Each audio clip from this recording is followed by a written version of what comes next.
And joining us now to discuss more is Dr. Kavita Patel, fellow at the Brookings Institution and former White House policy director. I think we're all perhaps working with the same body of overall info, which is lacking, Doctor. So anything that we talk about, I don't know how we can do anything other than maybe just try to logically come to some conclusions, which may or may not be worth anything. But let me start with a question.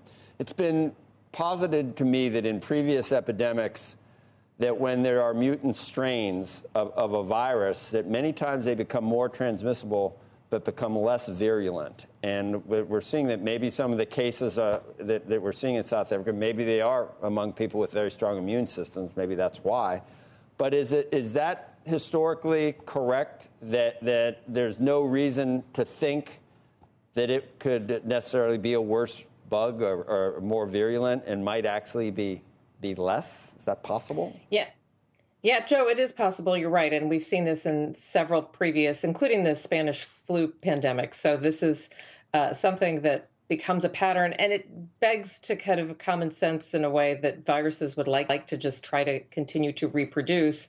Being highly transmissible is a way to reproduce, because when you also combine transmissibility and virulence, you end up, ironically, attacking a lot more people. And when there are more and more immunized people, which is what we hope will happen over time globally, then the virus does need to mutate, but the mutations just encourage it to be easier to infect others for the purpose of speed. So it's really kind of a race of survival. And I think that's what we're hoping we see as we get more and more details out of Southern Africa, as well as some of the cases that are kind of outside of Africa that are community-based transmission.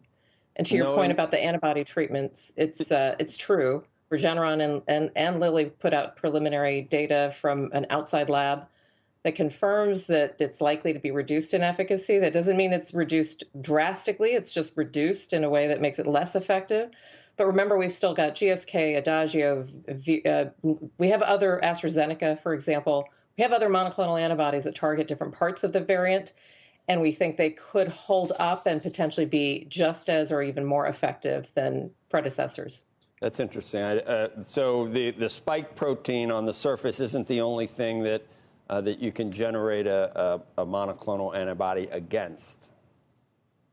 Well, it covers, it really has to do, correct, and it also has to do with kind of the domains that they cover. So the spike protein. They're different, exactly. So for example, with AstraZeneca, they really took a broad approach looking at previous coronaviruses, not SARS-CoV-2, but other coronaviruses, which have been around for a long time, and trying to cover kind of mutational areas in those viruses. So that's good news. And it just means that today's FDA advisory meeting on the Merck antiviral will be an interesting one, because there's this color over this meeting around an antiviral pill, as well as Pfizer's upcoming antiviral pill.